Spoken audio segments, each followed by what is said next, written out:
السلام علیکم ګرانو مینوالو. زه ډاکټر اسلم تاثیر اپریده د انګازې ټي وي د مشهور پروګرام د تاریخ انګازې سره حاضر یم. غواړو چې تاسو ته نن د سپای کوم شجره او یو څو خبرې وړاندې کو. سپای د افریدي کوم یو سپیڅلی ښاغلی او میړنی شاخ دی چې د نوم او کارنامو نه یوه دنیا خبره ده. د خپل پلار نیکه په پل ایښی دی او د مړانې، شجاعت، بهادرۍ، جفاکشۍ، میلمه دوستۍ، حب الوطنۍ او پښتونولۍ ځلانده تاریخ لري. د تاریخ تر مخه د دوی شجره په کتاب کې په دې ډول لیکل شوې ده. سپای کوم درې تپې لري: اورمسخیل، لنډی خیل او بابکري. اورمسخیل بیا په دریو ډلو کې تقسیم دی: عبدالخیل، کیمل او درې ونډي. په درې ونډو کې شیخان او دني خیل شامل دي. په کیمل خیل کې بغداد خیل، بابر خیل او هلال خیل شامل دي. په هلال خیلو کې ولیدات خیل دي. په بابر خیلو کې درویزه خیل، علی شیر خیل، مستی خیل دغه تپې دي. او بیا په علی شیر خیل کې عزیز خیل او بډې خیل شامل دي. په بغداد خیلو کې امنی خیل، شیری خیل، علی احمد خیل یا علی محمد خیل، غازی خیل، میا خیل یا غوریا خیل شامل دي. په امنی خیلو کې اومی خیل تپه هم شته دی. دغسې په عبدالخیل کې تورخیل، اولا خیل، بزرگ خیل، بهادر خیل، سلطان خیل، لال خیل او نازی خیل تپې شامل دي. په لنډی خیل کې علی خیل، عبدالرحیم خیل، ابراهیم خیل او ونګړی تپې شامل دي. دغسې د بابکري په لویه تپه کې سوران خیل، غیبی خیل، جواکی و عیسی خیل شامل دي. په جواکی کې علی خیل او خمار خیل دي. دغسې په غیبی خیلو کې سرنا خیل، خال خیل، زنگی خیل یا پیر خیل او کرا خیل. بیا کرا خیل په غټ کرا خیل، واړه کرا خیل، تابی خیل، شاهی خیل او جان خیل کې تقسیم دی. دغسې د سوران خیل و تپه په سلطان خیل، قاسم خیل، میری خیل، قائم خیل او مامل خیل کې تقسیم ده. په سلطان خیلو کې واړه تپه فتح خیل ده او په قاسم خیلو کې د شیخانو ذکر کولی شي.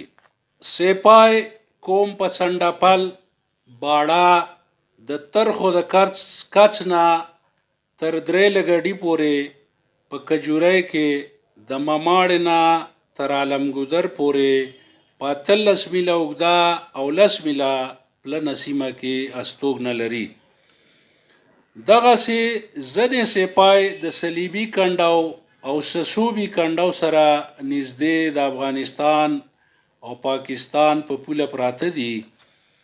د زیارت سر او د مستل کنډو هم د دوی په نامه دي. دغسې د سپایو ځینې قبیلې د اورکزو سره نږدې د بنګشو په خوا کې اوسیږي. په 14مه عیسوي پیړۍ کې پیروخان بایزید انصاري تیرا ته راغی، نو د تیرا اپریدي او اورکزي ورسره ټول ملګري شول او د مغولو سره سخت جنګونه وکړل. وروستو په 13مه عیسوي پیړۍ کې چې د دریا خان اپریدي تاتار خان افریدي، امل خان مومند او خوشحال خان خټک د مغولو په خلاف د جنگونو آغاز وکړو او د پښتنو د ازادۍ بیرغ یې اوچت کړو، نو ټول افریدي قوم ورسره ملا وتړله او په دې ټولو افریدو کې د سپای قوم برخه د تاریخ نه ثابته ده. دغسې په شلمه عیسوي پیړۍ کې چې د سیکانو او انګریزانو سره د افریدو غزاګانې او جنگونه شوي دي، نو د سپای قوم ځنې واقع پکې راخیستې شوي دي، لکه د کوهاټ، د غاخي غزا، د لالا چینې غزا، د بازار زخخیل غزا، د تیرالام او د پیښور د کال 1913 واقعه خاص مشهورې دي.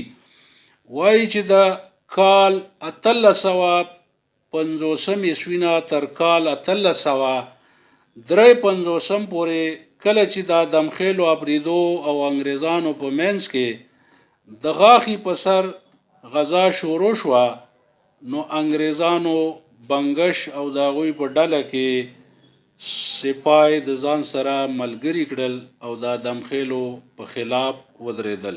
نتیجه دا شوه چې پښتانه په خپلو کې په جنگ شول او انګریز په ځای پاتې شو.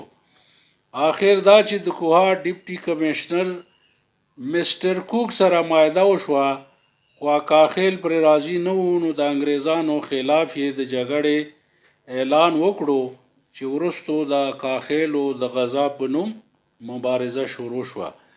جنگونه وشول، دواړه طرف ته زیان وشو، خو آخر انګریز مجبور شو او دا کاخیل سره یې په 11 جنوري کال 1856 کې د امن معاهده وکړه.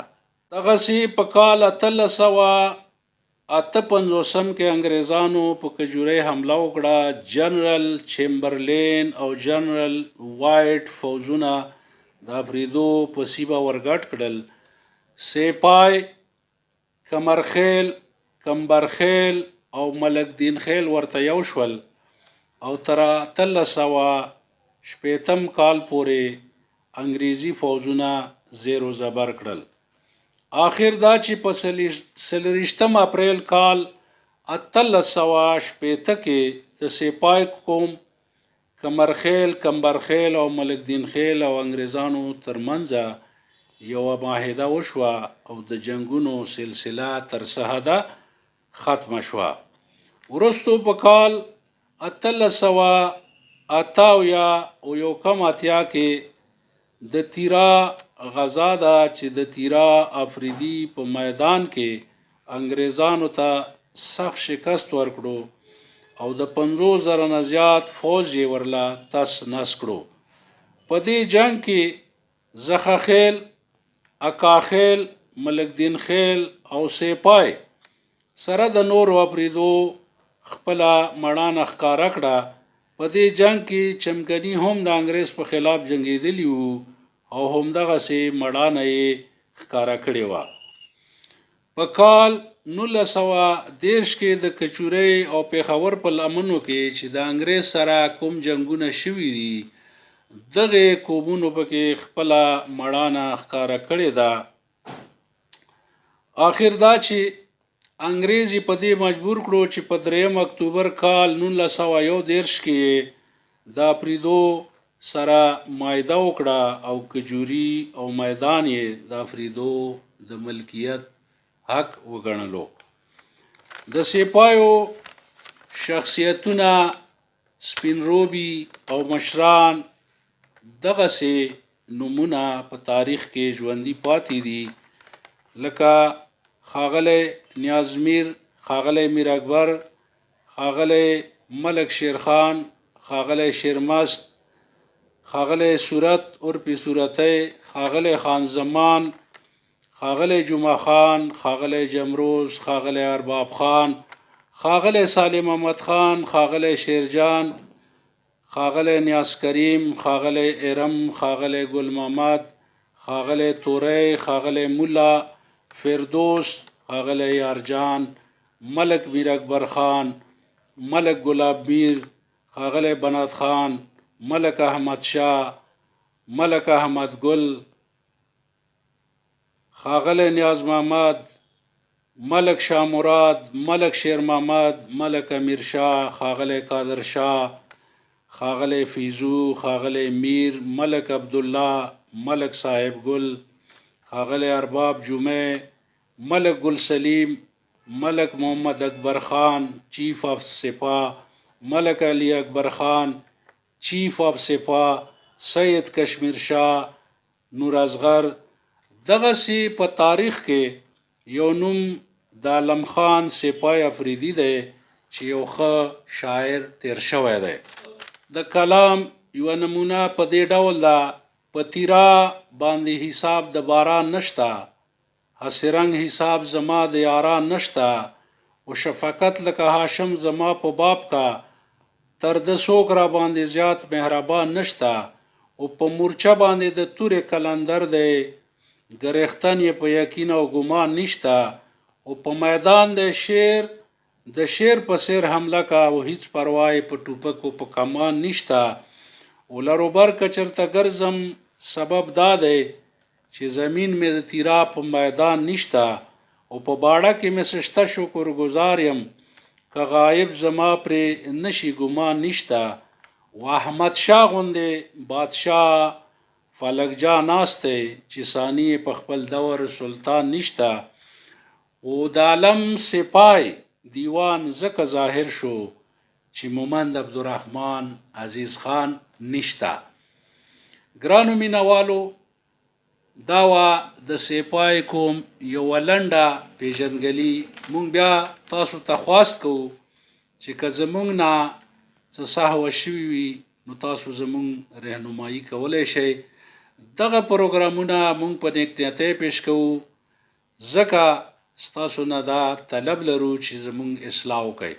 په مخکې پروګرامونو کې د ملک دین خیلو زلمو، د ادم خیلو زلمو، د کمبر خیلو زلمو او دغسې د کوکي خیلو زلمو مونږ ته خپل درانه لیکونه، میسیجونه را رسولي دي. مونږ د هغوی شکر گزار یو چې هغوی زمونږ اصلاح کړې ده. مونږ د هغوی مننه کوو او تاسو نه هم دا خواست کوو چې زمونږ سره زمونږ په دې کوشش کې مرسته وکړئ. ډیره مننه. تر بل پروګرامه پورې زه او د انګازې ټي وي ټول ټیم ملګري ستاسو نه غواړو اجازت. د لوی خدای په امان.